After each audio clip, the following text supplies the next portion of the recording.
قوتابیەکانی ئامادەیی وێژەوی زانستی خەڵاتەکرێن. یەکەمەکان تا زانکۆ 4 ساڵە یا 6 ساڵە تەواوەکە لەسەر ئەرچی ئێمە تەواوەکە، ئێمە هەموو ساڵێ یارمەتیان نەدەین.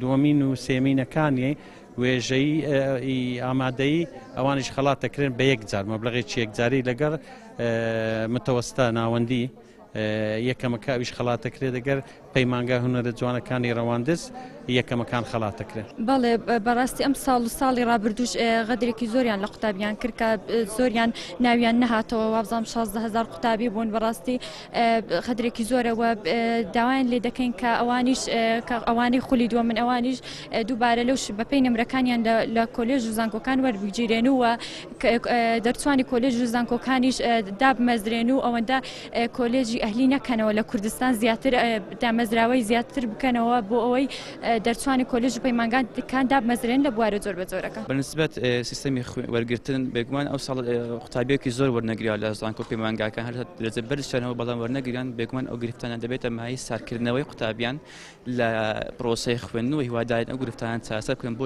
زۆرترین قوتابی لە کولە و پەیمانگاکان وەرگیرن بتوانن توانەکانی خۆیان وەگەر بخەن بۆی خزمەتی کوردستان بکەن.